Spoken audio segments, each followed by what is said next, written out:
Set Hut. Bonsoir et bienvenue dans Touchdown et Startiflet pour la 7e semaine de NFL. Pendant que Dallas et Chicago ne branlent rien, nous, on est là. Voilà, dernière émission avant que je décolle pour les States. Non, je ne pars pas à Los Angeles. Non, je ne pars pas à New York. Je pars à Cleveland.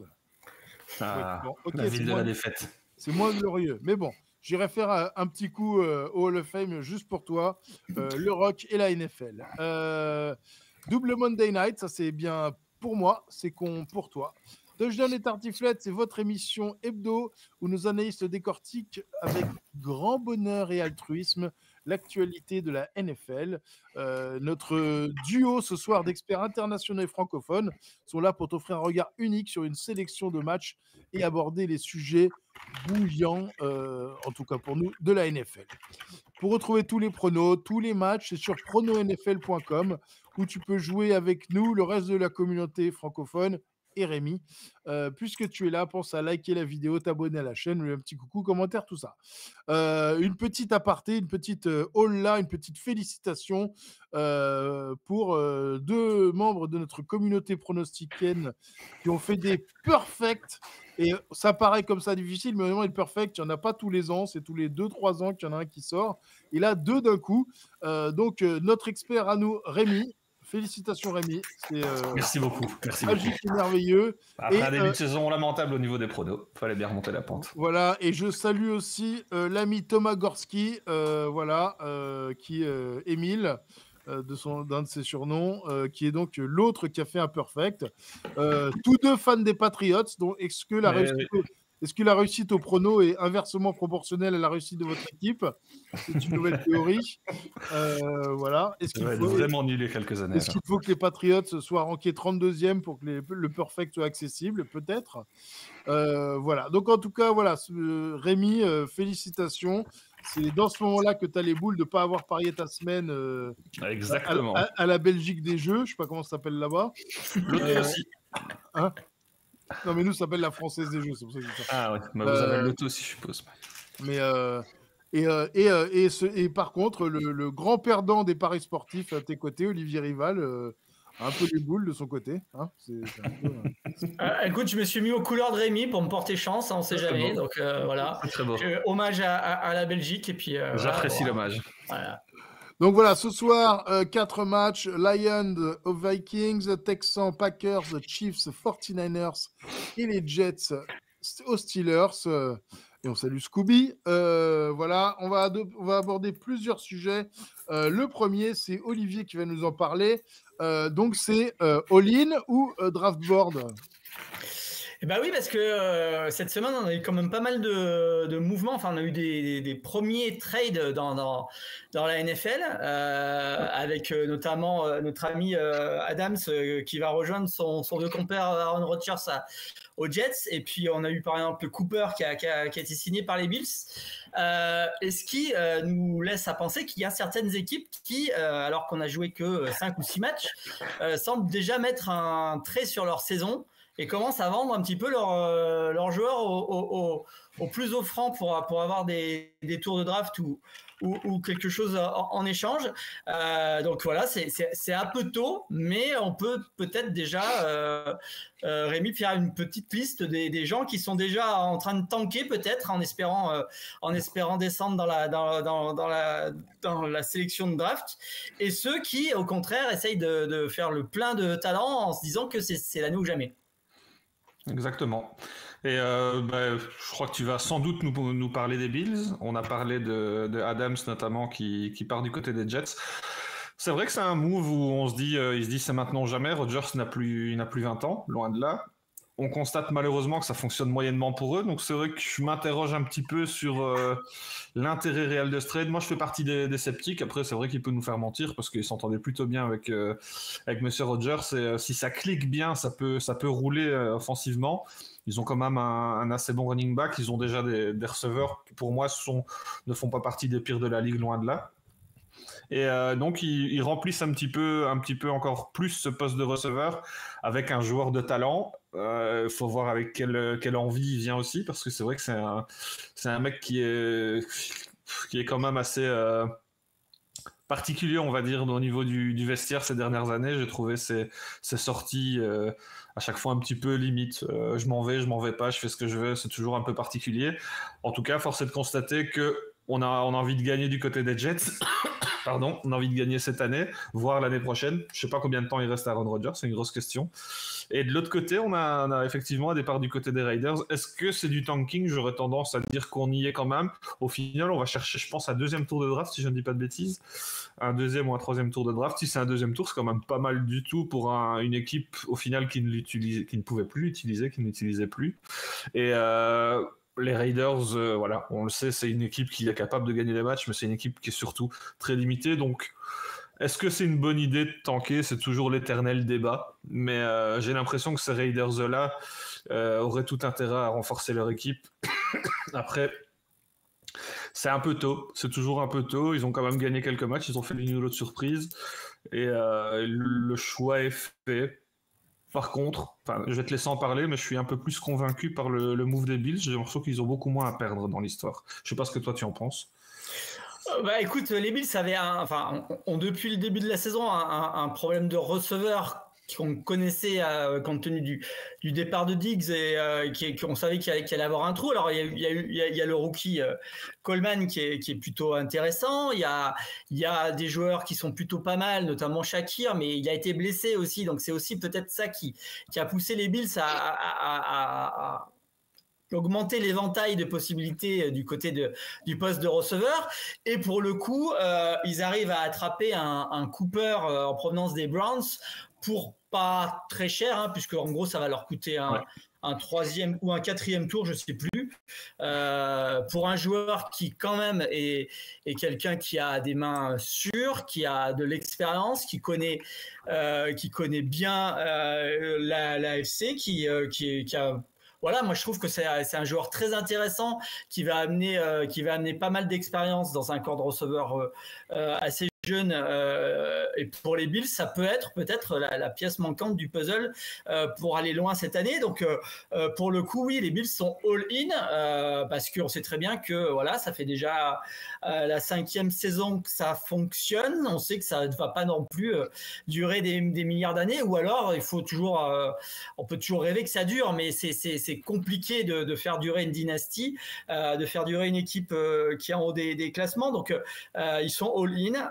Je pense que, comme tu l'as dit, c'est peut-être un peu plus cohérent que pour les Jets, parce que pour les Jets, je sais pas trop s'ils ont malgré tout, avec ou sans Adams, l'effectif pour vraiment aller loin cette année.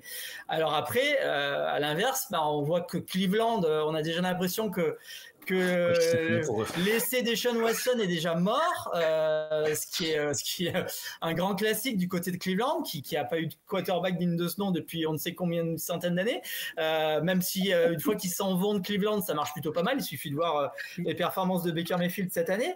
Donc Cleveland semble être en train de faire une croix sur cette saison. On imagine qu'ils vont sans doute aussi penser à trouver un quarterback dans la prochaine draft. Enfin, on verra bien ce qu'il en est. Donc, ça fait partie avec les Raiders des équipes qui semblent tanker. Alors, du point de vue de tank, on peut penser aussi à d'autres équipes. Hein. Alors, je ne sais pas si on peut parler de tanking du côté des Pats, parce que les Pats ne sont pas grand monde à trader. Je ne sais pas ce que tu en penses. Ouais, non, il n'y a pas grand-chose à trader. C'est très limité. Et il y a ce choix de lancer. J'étais un peu sceptique sur le fait de lancer Drake May face aux Texans, qui disposent quand même d'une grosse défense. Et je t'avoue que j'ai eu quelques suées sur les différents sacs de Anderson notamment. Et donc, j'ai l'impression que on évite le tanking. L'équipe est tellement faible que le tanking vient par lui-même, on va dire. Il y a quelques blessures à des postes clés en plus. Je pense à Andrews notamment, qui est en fin de saison. Je pense à Bentley, qui était l'une des clés de voûte de la défense. C'est des postes très... Stevenson qui joue sur une jambe. J'ai l'impression qu'on ne tanque pas, mais au final, est-ce que ce serait pas une bonne idée? Parce qu'avec ce Drake May, j'ai l'impression qu'on peut gagner plus de matchs qu'avec Brissett. Et il fera des erreurs. Il va, à mon avis, faire concéder pas mal d'interceptions, mais il va apporter offensivement quelque chose qu'on n'avait pas avant. Il balance plus de touchdowns en un match que ne l'a fait Brissett en 5. Donc c'est vrai qu'à ce niveau-là, c'est intéressant. Mais on parlait de la draft. On a des Browns qui tankent en ayant, pour moi, quand même, sur papier, une assez belle équipe. Je trouve ça assez fou. Après, comme tu l'as dit, sans quarterback, c'est beaucoup plus compliqué. Et ils en ont un, mais voilà, ça se passe très mal. Mais ça va être chaud. Quand je vois le classement, je me dis il y a quand même pas mal d'équipes qui sont très faibles cette saison. On a les Pats qui sont vraiment très très faibles. On a les Panthers qui, pour moi, les Panthers, ça peut être du super tanking parce que moi, je vois quelques rumeurs qui feraient qu'ils serait peut-être à se débarrasser carrément de Bryce Young, ce qui serait assez dingue compte tenu du prix qu'ils ont payé pour l'avoir à une certaine époque, et donc retourner sur on repartirait à nouveau à zéro du côté de Carolina. C'est possible. Alors effectivement, peut-être que justement ils sont en train de surveiller les équipes qui seraient all-in et à qui manquerait un quarterback, ce qui peut aussi arriver. Alors je pense par exemple, c'est dommage que François soit pas là, mais peut-être que les Dolphins auraient pu être intéressés par ce genre de choses. Donc voilà. Et puis dans les équipes qui tankeraient potentiellement aussi, on peut penser aux Titans, qui même s'ils ont une très bonne défense, ont certainement pas l'attaque qu'il faut pour aller loin, et qui pourraient d'ores et déjà penser à drafter un quarterback l'année prochaine, et qui pourraient avoir quelques pépites à trader sur du tanking. J'ai vu notamment des rumeurs sur Hopkins, leur receveur, qui pourrait intéresser des équipes qui veulent étoffer leur attaque. C'est vrai que pour eux, ce serait une très bonne idée parce qu'ils n'ont pas grand-chose à perdre. On voit une attaque un peu moribonde et au final, il y a un bon élément qui peut rapporter, même si c'est 1 ou 2 petits tours de draft à aller chercher, ce qui n'apportera rien cette saison. Je pense qu'ils finiront sans doute avec 3 ou 4 victoires max et ils compteront de nouveau sur leur défense et pas sur le reste. Donc au final, il me semble qu'ils ont... Est-ce que ce n'est pas les... Est-ce qu'il n'y a pas un défenseur aussi qui a été libéré par les Titans aujourd'hui ? J'ai pas vu passer, mais c'est possible. Donc oui, effectivement, on est en mode tanking. Et celui-là, pour le coup, j'ai tendance à le comprendre. Ils ont plus à gagner qu'à perdre. Premier match. Premier match. Les Lions aux Vikings. Alors, un peu frais déjà, ça commence... Comment on pense ? C'est un match tout frais, mais c'est un match très très intéressant. Par contre, on a 2 très belles équipes. On a des Lions qu'on attendait à un bon niveau, qui ont un petit peu déçu dans la qualité, on va dire. Mais au niveau de la quantité de victoires, on est bon, parce que c'est 4 victoires, 1 défaite. C'est un bon début de saison. Je pense qu'il n'y a pas à se plaindre du côté de Détroit, même si c'est vrai que c'est pas parfait à tous les niveaux. Ils ont sorti un match exceptionnel la semaine dernière face à un adversaire qui a totalement abandonné en cours de route. Et donc c'est une belle leçon qu'ils ont donnée à Dallas, et ils arrivent galvanisés pour aller défier les invaincus Vikings, qui font le boulot à tous les niveaux, mais qui auront là, à mon avis, leur plus gros test. Ils ont eu quelques belles victoires, et là ils vont affronter une équipe qui pour le coup est en forme, qui est en grande forme. Et je pense que au niveau de l'expérience des dernières années des gros matchs, j'ai envie de donner mon petit avantage aux Lions, qui commencent à reprendre, on va dire, parce que c'est vrai qu'ils n'ont pas un passé très glorieux, à prendre leur place au sein des grosses équipes dans cette conférence. Et c'est un match très intéressant dans la course aux playoffs aussi. Il ne faut pas laisser filer ces Vikings pour les Lions. Et du côté des Vikings, on n'était pas attendu. On fonctionne très bien offensivement.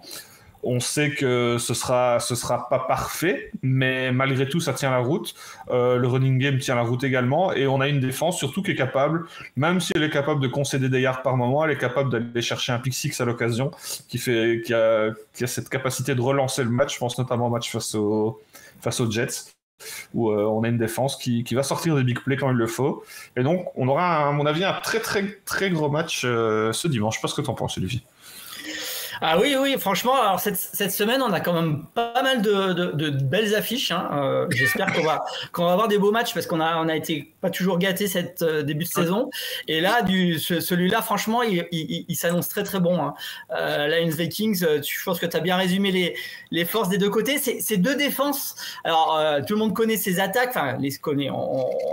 On sait que ça fonctionne très très bien du côté de Goff, du côté de Darnold cette année, et que il y a 2 belles attaques. Mais c'est aussi 2 très belles défenses et c'est notamment des défenses qui créent beaucoup de turnovers. Je crois que du côté des Détroits, on est avec Kirby, Joseph et Branch. On a 2 des meilleurs intercepteurs de la ligue. Et du point de vue du nombre d'interceptions, je crois que les Vikings sont premiers. Donc ça fait beaucoup de turnovers, beaucoup de big plays. Les Vikings sont aussi sur le haut de tableau sur les sacs. Là où les Lions le sont d'habitude, mais ils ont perdu quand même Hutchinson là, ce qui est quand même une grosse perte. Faudra voir comment est-ce qu'ils vont rebondir là-dessus parce que ils perdent quand même le leader de leur défense. Mais en tout cas, oui, c'est un match où il peut y avoir des gros jeux et des 2 côtés du ballon, peut-être un pick 6 qui pourrait faire la différence au final dans ce match, quelque chose comme ça. Ça m'étonnerait pas. Moi, je suis très impressionné par les Vikings cette année, donc je les joue. Mais je pense que quoi qu'il arrive, c'est un match à voir parce que ça devrait valoir le coup de regarder ce match. Et je joue les Vikings justement parce que peut-être qu'en absence de Hutchinson, il y aura un peu plus d'espace pour fonctionner du côté de l'attaque de Minnesota. Merci beaucoup, Olivier. Le deuxième thème ce soir. Oh, il est long mon ordinateur, comment ça rame. Voilà, alors c'est une taupe, hein, le sujet de ce sujet-là de ce soir. C'est une excuse pour Olivier de parler de la NCAA. On a tous compris, mais bon, allez, on va être gentil. Donc, Olivier, quels sont les QB en devenir qu'on peut attendre en NFL l'année prochaine? Écoute, ça revient. Enfin, on va revenir un petit peu sur le sujet précédent parce que ça intéresse notamment nos amis tankers qui pensent peut-être à changer leur quarterback.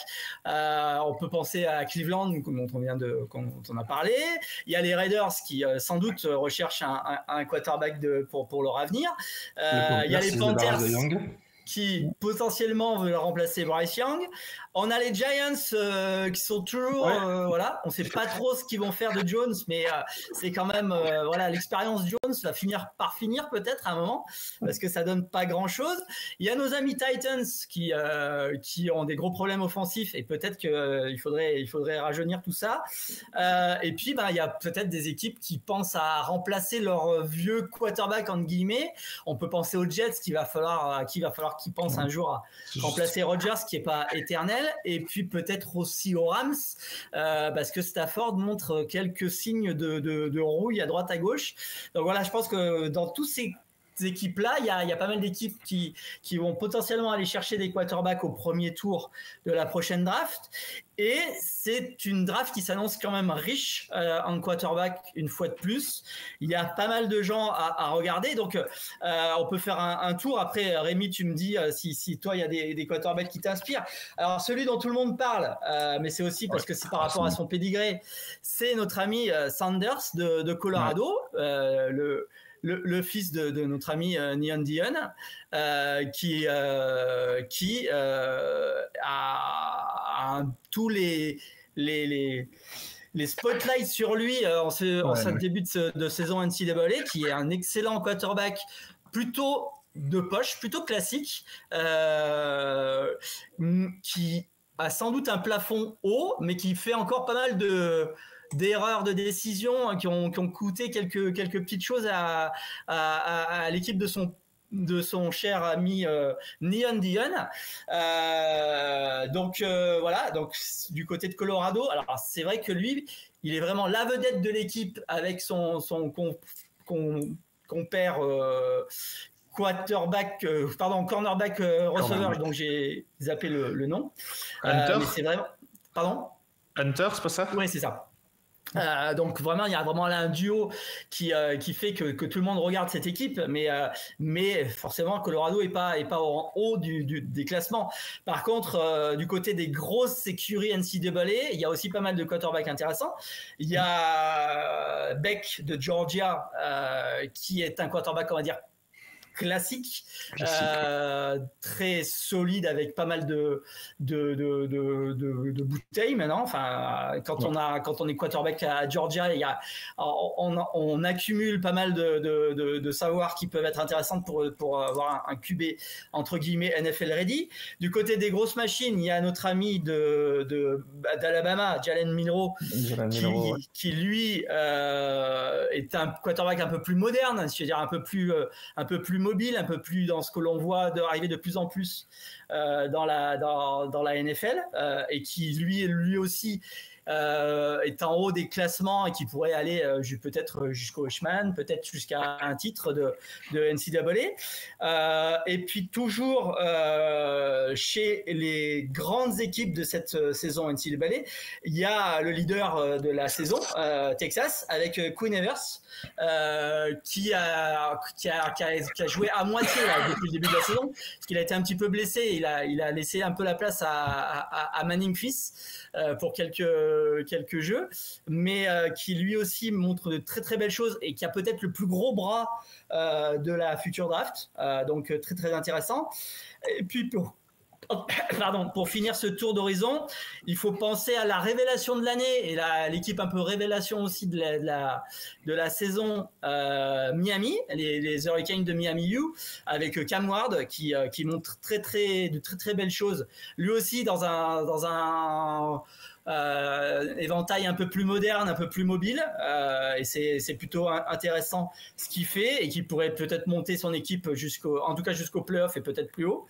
Et le dernier qui est annoncé possiblement dans la draft au premier tour, c'est Garrett Nussmeier de LSU, qui lui est plus pocket pour le coup, qui a aussi un très très bon bras, et dont on parle de plus en plus. C'est un petit peu la valeur montante dans les mock drafts de ce début de saison NCAA. Alors il bénéficie peut-être de l'a priori positif des quarterbacks de LSU qui sont arrivés dans la ligue, parce que ça marche souvent assez bien quand on arrive de LSU, à la différence d'autres facs où il y a un peu plus de déchets. Ouais. Donc on verra ce qu'il en est. Après, je sais pas, Rémi, si tu as eu l'occasion et de te faire une idée sur tous ces jeunes quarterbacks. Ben ouais, effectivement, je suis assez d'accord avec ceux que tu as cités. Il y en a l'un ou l'autre que j'aurais peut-être cité en plus, mais comme tu l'as dit, tu parlais des tout grands noms. Mais le quarterback du côté de Penn State, j'en ai quand même entendu parler pas mal, et je trouve qu'il est pas mauvais. C'est Drew Allard, qui est pas mal du tout. Et aussi le quarterback d'Oregon que j'ai trouvé pas mal du tout. De là à dire que c'est du NFL ready, je ne sais pas, mais on a toujours ces choix un peu plus tardifs, deuxième, troisième, voire quatrième tour, qui sont parfois des belles surprises, parce qu'ils arrivent dans des équipes, comme tu le disais, qui peut-être ne cherchent pas absolument rapidement un gros talent. Ils ont le temps de se former derrière, par exemple à Rodgers pendant un an, je ne sais pas, et au final ils arrivent en étant plus matures, et donc dans ces eaux-là, je pense qu'on aura une draft qui va être assez fournie. De mon côté, je sais pas, toi, tu vois qui pour le moment drafté en premier QB de la draft. J'imagine que ça va se jouer entre Beck et Sanders. Je sais pas qui a les faveurs des pronostics actuellement. Mais, je pense que ça va aussi dépendre de quelle équipe aura le premier choix, parce que effectivement, ça va dépendre du système, parce que je pense que Sanders est un peu plus mobile et un peu plus playmaker. Par contre, si on est sur l'équipe NFL qui a un système un peu plus conservateur et un petit peu plus classique, ça sera possiblement Beck. Après, je vois monter pas mal Cam Ward, et donc je l'ai vu sur certaines mock drafts dans les premiers. Plus en concurrence justement avec un profil comme celui de Sanders.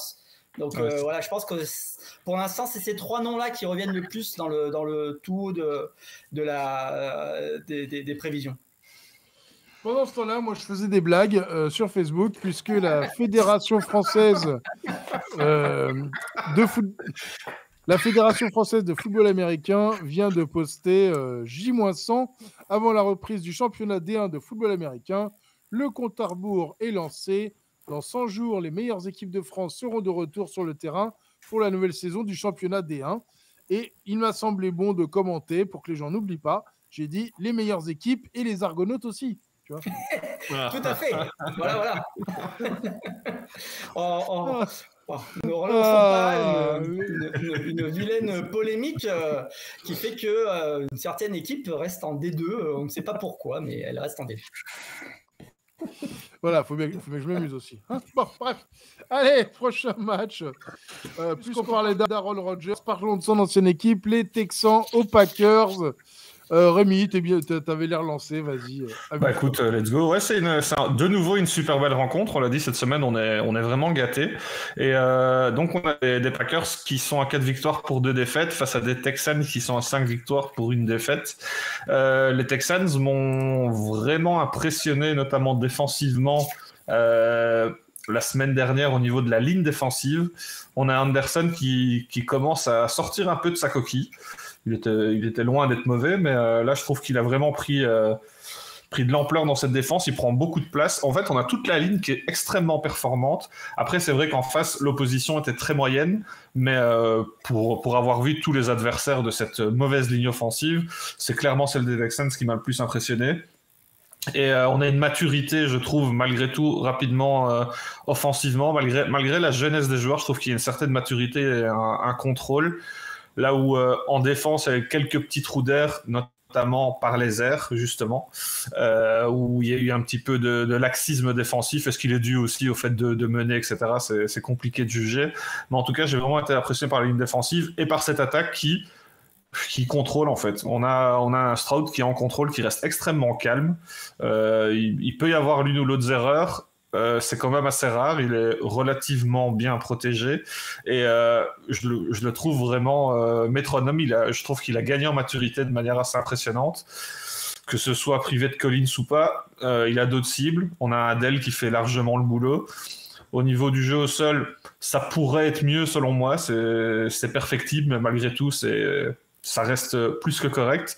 Et en face, on a des Packers qui, pour moi, ont une très très très très belle défense. Parfois on peut se retrouver dans des matchs un peu particuliers comme en début de saison. Il y a une défaite face aux Eagles, mais qui pour moi est un bon match de début de saison. Pour moi d'ailleurs, ils ont fait un plutôt bon match là où les Eagles s'effondrent par la suite. Et ils ont surtout tenu grâce à leur défense, parce que même en l'absence de leur quarterback, ils ont gagné leurs 2 matchs sans leur quarterback, ce qui prouve qu'ils ont une défense qui tient largement la route. C'est un déplacement qui est toujours assez périlleux du côté de Green Bay. Et donc j'ai tendance à croire que malgré toute cette armada tant offensive que défensive du côté des Texans, ça va être compliqué d'aller secouer Green Bay, qui a quand même un solide jeu de course, qui sait garder le ballon, qui sait aussi empêcher l'adversaire d'avancer à sa guise. Je pense qu'ils vont savoir, si ce n'est pas stopper les Texans, en tout cas ce sera solidement les ralentir.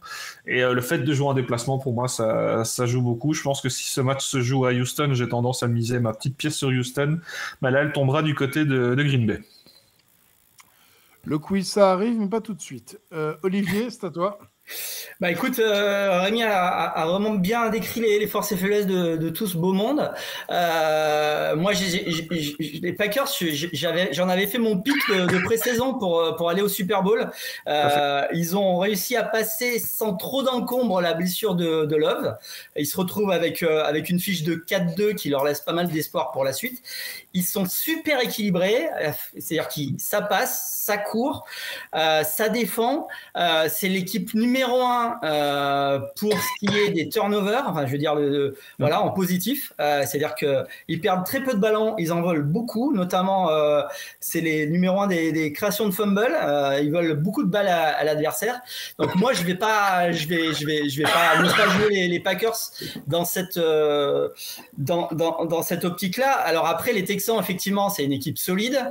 C'est une équipe qui est pas facile du tout à jouer. Stroud est bien, la défense est bonne. Alors il y a quand même quelques petits signes un peu compliqués pour les Texans. Là, je viens de voir que il y a un nouveau suspendu pour des histoires de dopage dans la ligne défensive qui remplace. Alors je sais plus si c'est Autry qui était suspendu et c'est Edwards qui revient, enfin qui est suspendu maintenant ou l'inverse. Mais donc ça fait, voilà, il y en a un qui revient à l'autre part.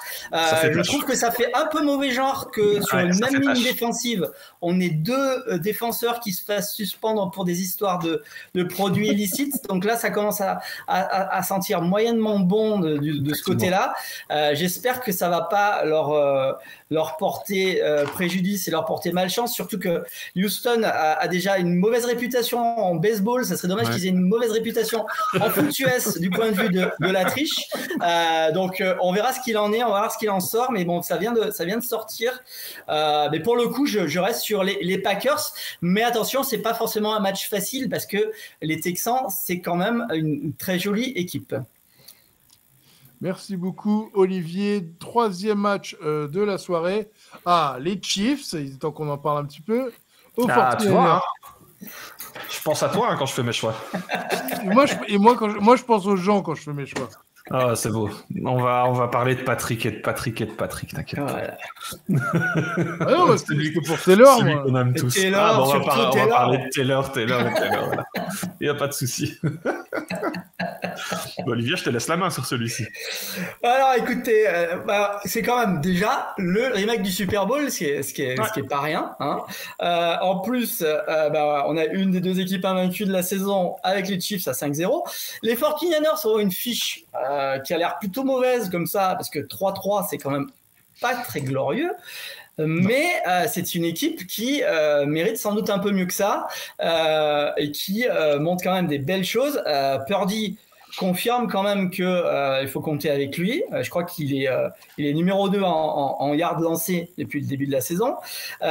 Sans McCaffrey qui est toujours out, ils arrivent à quand même sortir des petites choses avec notamment Jordan Mason qui se révèle être un coureur plutôt intéressant. Il en est à 609 yards et je crois qu'il est deuxième de la ligue en yards parcourus à la course. Donc ça fonctionne quand même plutôt pas mal. C'est la deuxième attaque, les 49ers, équilibrée en plus parce que c'est la deuxième à la passe, la troisième à la course. Donc c'est une équipe qui est compliquée à manœuvrer. Il n'y a pas forcément de points faibles là-dedans.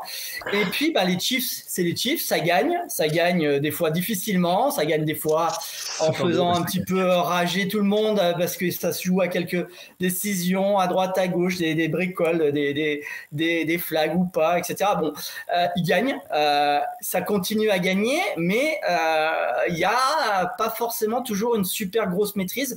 Il y a notamment une grosse absence de jeu de course, je trouve, chez les Chiefs cette année. Il y a aussi la blessure de Rice qui enlève quand même un gros morceau dans l'attaque à la passe. Pacheco est out aussi. C'est compliqué, c'est souvent des petites victoires. Alors est-ce que contre les 49ers ça va être la première chute pour les Chiefs? Moi je joue les 49ers parce que j'ai l'impression qu'en plus ils auront aussi envie de prendre leur revanche du Super Bowl, et puis je trouve qu'ils méritent pas d'être 3-3 et voir les 49ers faire 3-4, ça serait vraiment injuste. Ça ferait tâche. Rémi, tu vas pas laisser dire ça quand même? Ouais, j'aimerais tellement être... Enfin, je suis d'accord avec lui sur l'analyse de fond, hein, mais j'ai toujours tendance à croire que ces Chiefs sans briller ont cette fâcheuse tendance à gagner sans la manière. Et du côté des 49ers, je suis tout à fait d'accord avec toi. J'en parlais justement avec un fan des Niners cette semaine. Parce que sur papier, oui, ils étaient sans doute favoris de tous leurs matchs, mais je trouve que même dans les matchs, c'est des matchs qu'ils auraient dû gagner à chaque fois. Toutes leurs défaites, au final, c'est dû à... Bon, après, oui, il y a des erreurs et autres, hein, mais j'ai l'impression qu'effectivement, leur bilan est sévère. Après, l'avantage de leur division, c'est qu'avec un bilan de 3-3, ils sont quand même premiers de division. donc la place en play-off est quand même pas encore en danger. Et match à domicile, donc c'est vrai que revanche du Super Bowl à domicile, ça fait quelques éléments qui donnent envie de mettre sa petite pièce sur les Niners, mais je sais pas si Mason, je pense que la décision est toujours pas prise, est toujours incertain, et c'est vrai que perdre Mason, ce serait quand même une belle tuile, parce que tu l'as dit toi-même, c'est une équipe qui est extrêmement équilibrée. Sans Mason, on devrait aller quand même chercher des running backs dont on n'avait pas encore entendu le nom il y a pas plus de 10 jours. Et donc, c'est un peu compliqué d'aller secouer cette équipe des Chiefs qui, sans briller quand même, dispose quand même d'une défense qui est capable d'ennuyer tout le monde. Ça il faut leur laisser. Et donc, avoir le statut de Mason, avoir son état aussi, parce qu'il peut être sur le terrain, même pas à 100%, c'est des manquements. C'est vrai que McCaffrey en moins, Mason en moins, ça fait tâche. Et en face, on a des Chiefs qui gagnent. J'ai l'impression qu'ils ont été menés dans toutes leurs rencontres. Ça gagne, on sait pas trop comment, mais ça gagne. Ils ont plus Rice, et au final, il y a Juju Smith-Schuster qui vient sortir un match 5 étoiles de nulle part. On l'a pas vu venir. Donc, force est de constater que Mahomes trouve toujours des cibles. Je pensais que Murphy, le rookie, allait prendre un peu plus de place dans cette attaque en l'absence de Rice. Force est de constater qu'il a un peu de mal, à mon avis, à faire son trou quand même. À voir, ça reste une menace quand même. Il peut. On se souvient des débuts un peu délicats de Rice, justement, je pense, avec Mahomes. Et si Murphy se règle, ça peut commencer à faire mal à ce niveau-là. Et je pense que les Chiefs en auront besoin. Je vois un match extrêmement serré. Personnellement, j'ai mis mon dévolu sur les Chiefs, mais ça va être un match super serré. Je pense que ça va sans doute se jouer à la dernière possession. Je vois mal un match déséquilibré parce qu'on a deux équipes qui sont capables de justement rester dans les rencontres. On le voit dans leur score en fait. Il n'y a aucun match qui est large en fait, aucun score large. Et c'est pas des équipes qui se laissent abattre. Donc même s'il y a une équipe qui passe en travers, malgré tout, elle reste toujours en contact. C'est des défenses qui sont quand même extrêmement bien coachées des deux côtés. Donc voilà, match super intéressant. C'est un remake du Super Bowl et pour moi ces équipes ne sont pas super affaiblies. C'est vrai qu'on n'a pas de McCaffrey, mais malgré tout les Niners prouvent qu'ils sont une équipe solide. On a un Purdy qui prouve qu'il est talentueux, qui sait jouer intelligemment aussi. Je trouve que voilà, on a souvent remis en question son talent parce que lui-même était entouré de grands talents, notamment du meilleur joueur de l'an passé, à savoir McCaffrey. Mais là, sans McCaffrey, force est de constater, je trouve qu'il fait vraiment le boulot. Et donc, beau match en perspective. J'espère secrètement une victoire des Niners, mais malheureusement, j'ai l'impression que les Chiefs iront encore gâcher le plaisir de nos amis de San Francisco. Yes, merci beaucoup Rémi. C'est l'heure du quiz. Ah, le quiz. Le quiz. Oh, c'est drôle. L'écran a changé juste pour ça. Le quiz, c'est très simple. J'ai des questions, vous allez y répondre. Voilà. Si vous avez la bonne réponse, c'est 5 points. Le premier qui arrive, je sais pas, à 50 points, on arrête. Voilà. Ça peut être long alors. Ça peut être rapide, on verra bien, ça dépend si vous êtes bon. C'est soit ça, soit aussi je tombe à court de questions. Rémi, tu as la main chaude, l'homme au perfect. Donc tu vas commencer parce qu'il faut favoriser les gagnants dans ce monde. Ok, je t'écoute. Voilà, c'est comme ça qu'on contribue aux inégalités.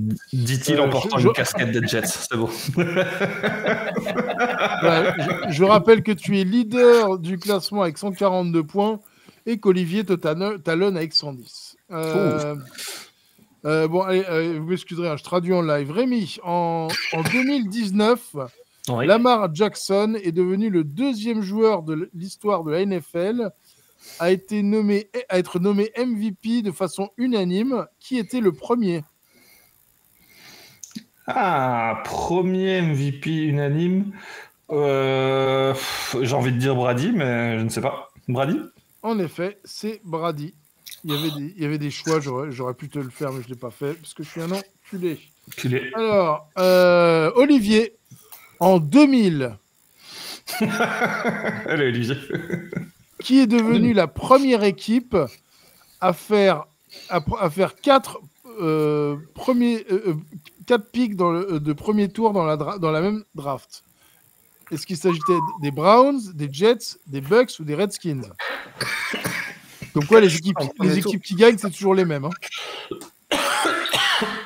Écoute, je ne sais pas. Je dirais les Jets. Et c'est bien. Well done. Ah, quel talent. Allez, il faut toujours compter sur les Jets pour ce genre de truc. Et surtout de la saison pas mémorable avec 4 premiers tours de draft, quoi. Premier tour de draft, c'est gigantesque.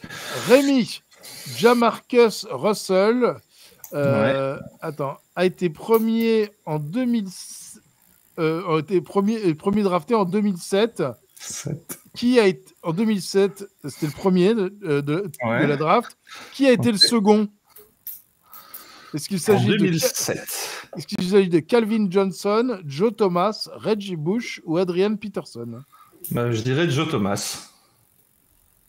Et non, c'était Calvin Johnson. Calvin Johnson? Ah, ben voilà, je ne savais pas qu'il était deux. Olivier, une chance de prendre la main. En quelle année est-ce que les Texans ont joué, les Houston Texans ont joué leur première saison en NFL? Est-ce qu'il s'agit de 2000, 2001, 2003, 2002, 2003? Je dirais 2002. Correct. Ah, tu vois, j'allais dire 2001. Et tu aurais encore perdu Rémi. Exactement. Rémi, qui a gagné le trophée MVP du Super Bowl quand les Pittsburgh Steelers ont gagné en 2009? Est-ce que c'était Roethlisberger, Heinz Ward, Heath Miller ou Santonio Holmes? Quand ils gagnent en 2009, qui gagne?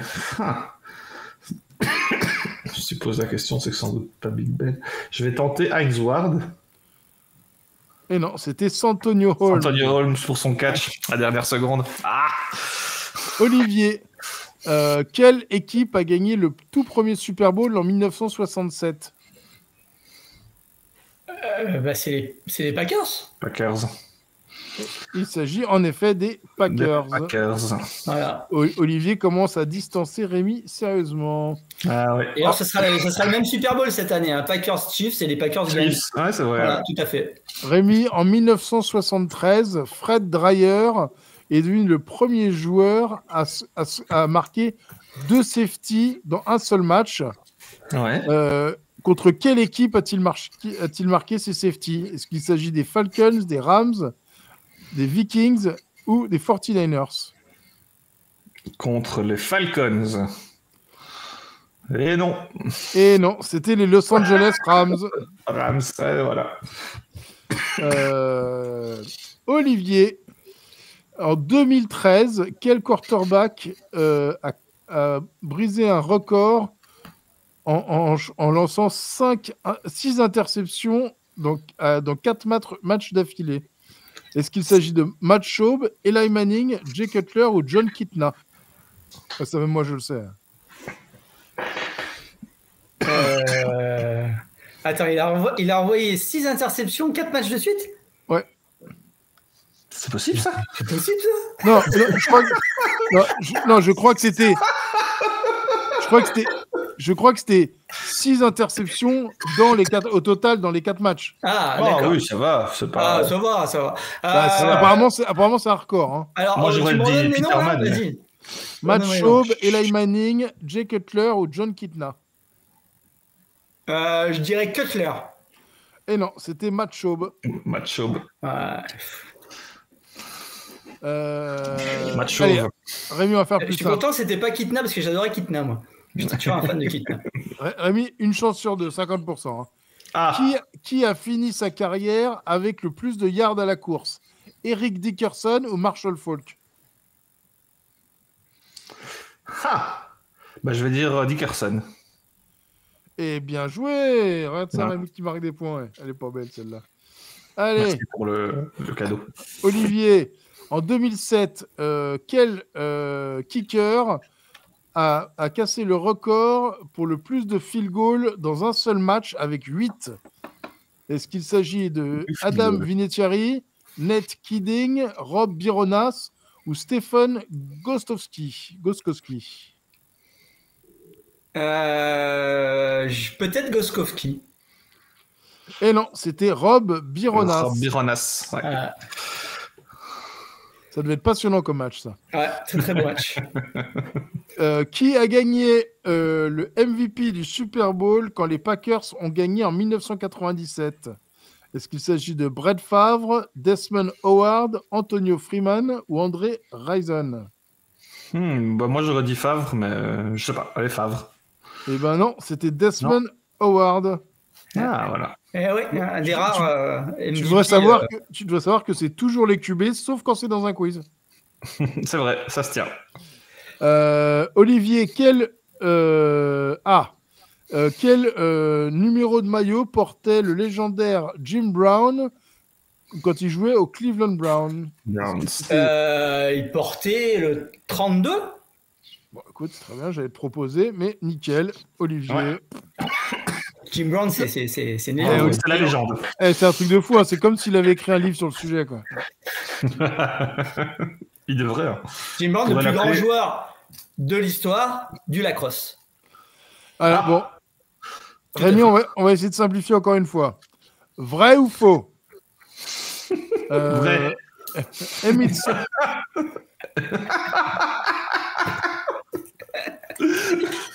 Emmitt Smith était dans le top 10 de la draft de 1990. Vrai ou faux? Emmitt Smith? Non. Non. Et c'est correct, en effet. Il n'était pas dans le top 10. C'est pas un super quiz parce qu'il ne donne pas l'explication après. Olivier. Oh, c'est moche ça. Et ça, vu que tu es un spécialiste, je ne vais pas te donner les choix. Oh. Quelle équipe a gagné le plus de Super Bowl dans les années 70? Les Steelers. Les Steelers, ouais.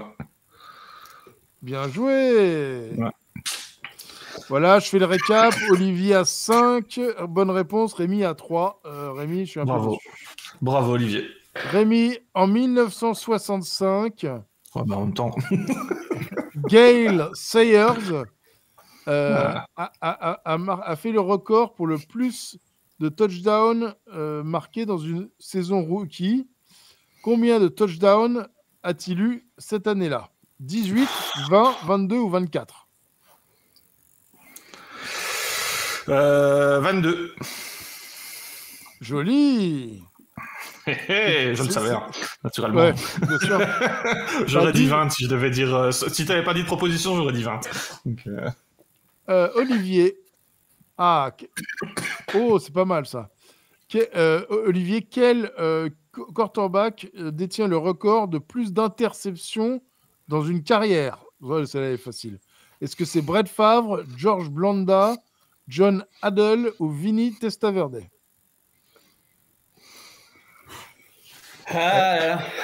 Écoute, j'aurais tendance à dire ce bon vieux Vinny Testaverde. Mais non, c'est Brett Favre. Mais oui. Ouais. C'est Brett Favre. Mais non, mais piège, joli piège. C'est pas un piège, c'est pas qu'il lançait plus d'interceptions que les autres, c'est que le mec a joué tellement de matchs. Tellement longtemps qu'au niveau du volume, c'est obligé qu'il défonce tout le monde. Et Testaverde était pas mal pour lancer je t'ai mis un point. C'est parce que Nathan Peterman n'a pas joué pendant 3 ans, hein, sinon il effacait tout le monde. C'est ça. Et là, dans Peterman, il lui fallait 2 saisons de plus et c'était bon. Rémi, pour égaliser Rémi.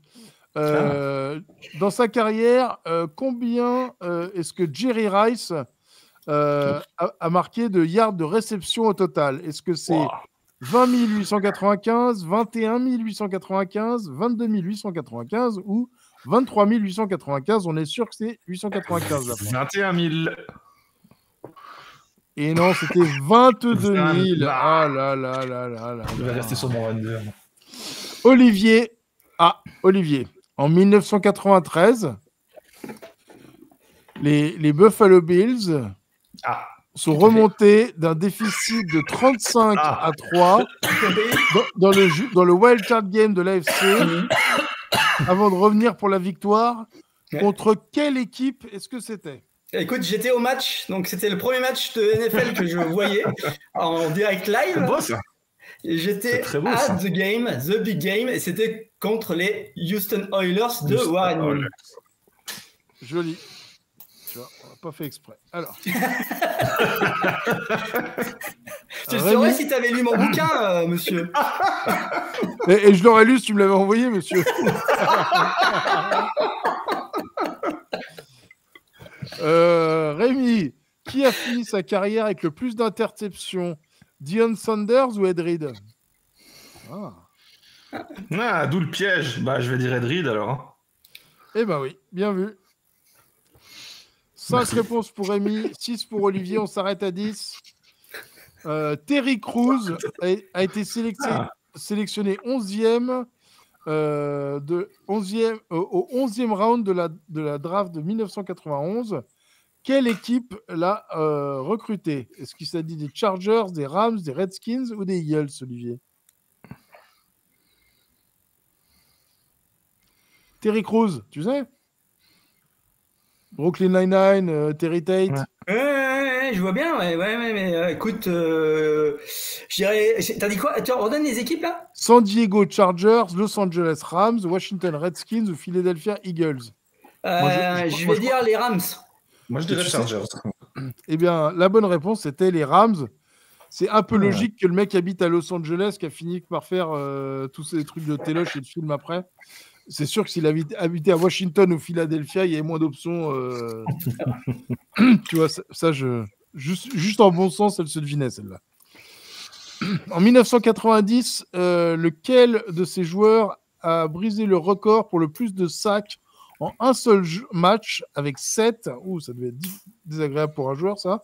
Donc en 1990, est-ce qu'il s'agit de Lawrence Taylor, Michael Strahan, Derrick Thomas ou Rickey Jackson? Taylor?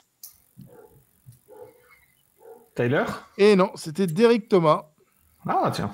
Ouais. Olivier, qui a fini sa carrière donc, avec le plus... Alors attention, on parle de saison régulière.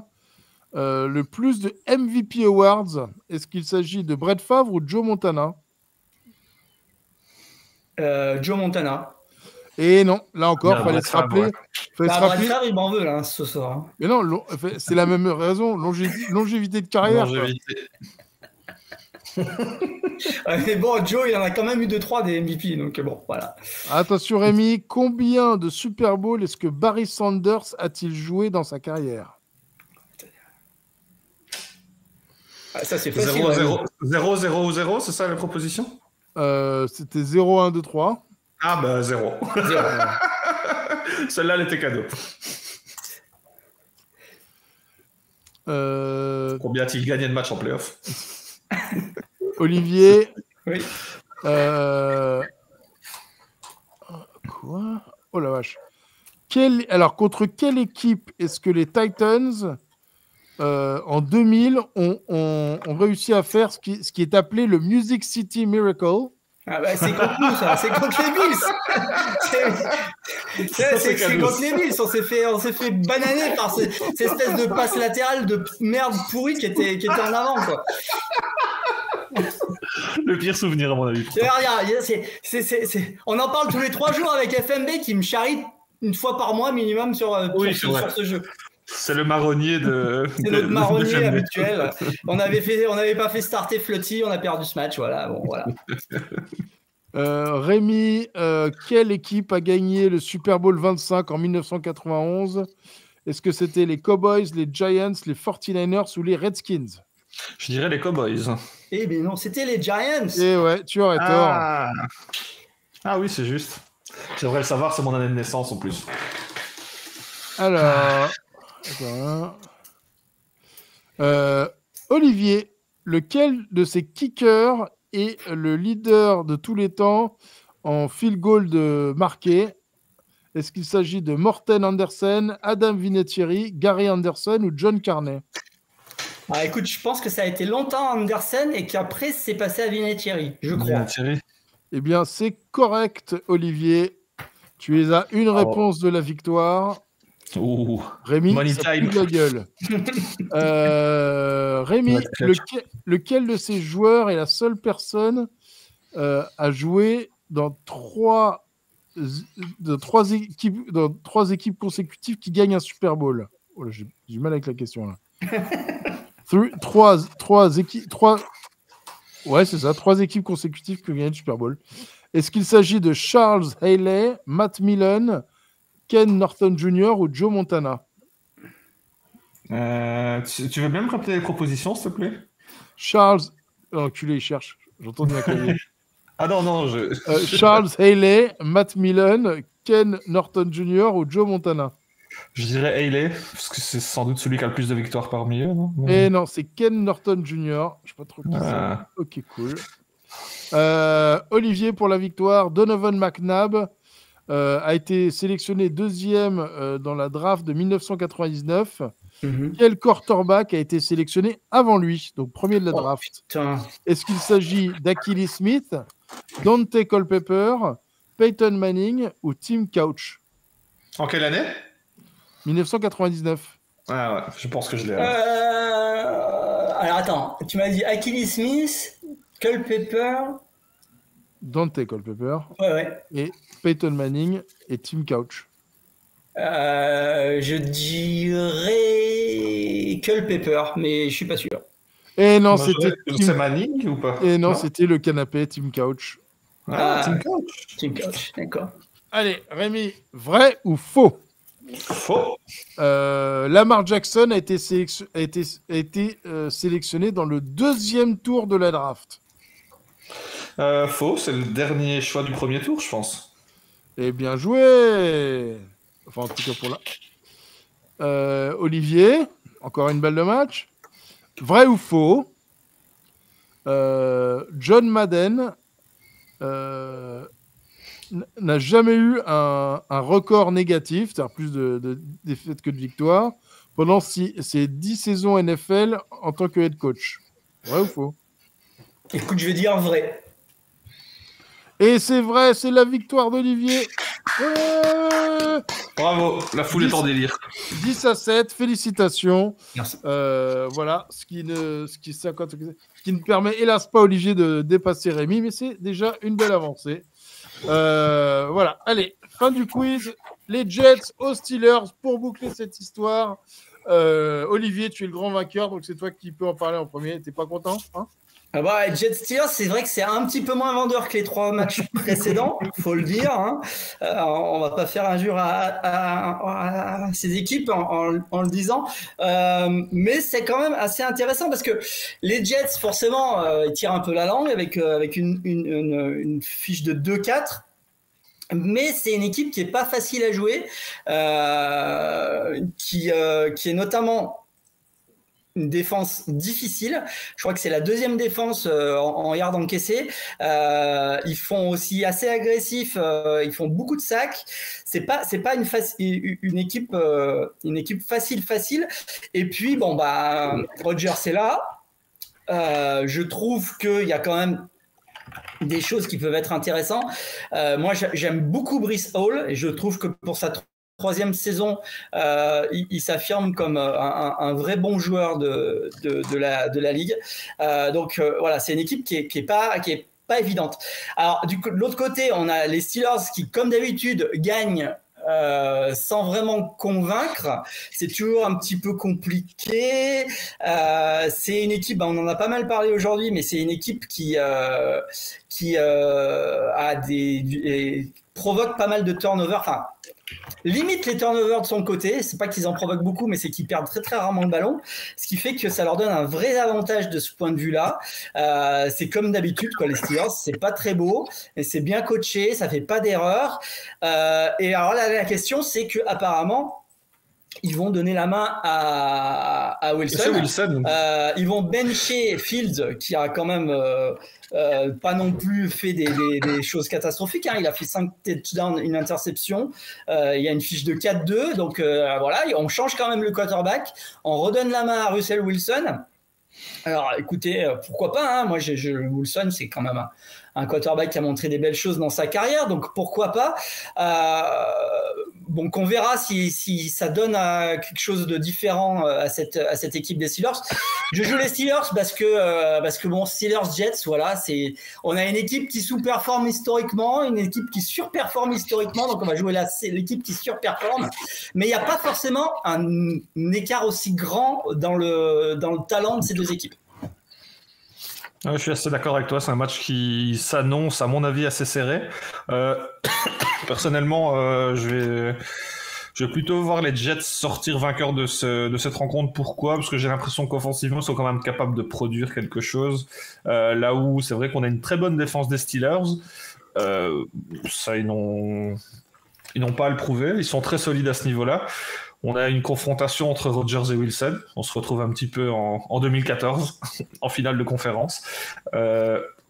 Les deux ont changé d'équipe.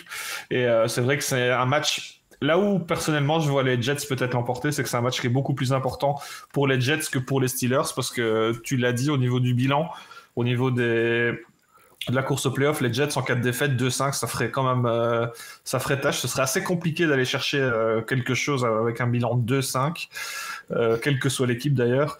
Et donc, c'est le genre de match qu'ils doivent absolument remporter. Et en face, on a des Steelers qui cherchent un petit peu offensivement.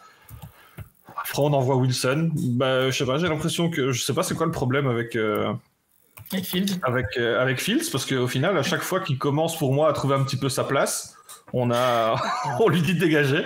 Donc après, lui-même disait que s'il était vraiment si bon, il n'y aurait pas de débat au niveau du QB. Mais pour moi, il n'y avait pas de débat réellement du côté des Steelers en ce qui me concerne. Il fait le boulot. On sait que c'est pas Josh Allen, on le sait tous. Mais force est de constater qu'il a été plutôt propre avec le ballon. Tu l'as dit, une seule interception. Ça produit pas énormément offensivement, mais je suis curieux de voir ce que donnera Wilson. C'est un bon quarterback, mais il a quand même 35 ans. Il n'a pas toujours brillé dernièrement. Depuis qu'il a quitté les Seahawks, ça se passe quand même nettement moins bien pour lui. Et donc voilà, je pense que les Jets ont tout intérêt à gagner. Je les vois sortir un petit peu leur épingle du jeu. Mais ça va être un match très serré parce que j'imagine mal Pittsburgh enquiller les touchdowns et j'imagine mal les Jets rouler sur cette défense. Donc on aura un vrai bras de fer entre l'attaque des Jets et la défense des Steelers qui sera intéressante. Du côté de la défense des Jets, je trouve que ça peut quand même faire le boulot. Donc limiter cette attaque des Steelers, ça me semble très envisageable. Et voilà, faudra compter. Les Jets auront intérêt à être propres avec le ballon parce qu'il y aura une pression constante sur Rodgers. On sait que ça a pu le déranger fortement, notamment face aux Vikings. Donc voilà, la ligne offensive aura du pain sur la planche, mais je pense qu'ils en sont capables. Match extrêmement serré, qui est moins sexy que les autres, mais qui est quand même très intéressant pour ces deux équipes. Messieurs, merci beaucoup d'avoir participé à cette émission. Voilà, moi je m'apprête à m'envoler pour l'Ohio pour aller regarder des matchs de NFL à des horaires convenables avec toutes les pubs qui vont les rendre voilà, un peu plus digestes. Voilà, et consommer plein de choses qu'on ne peut pas consommer. Qui sont moins digestes. Voilà, clairement.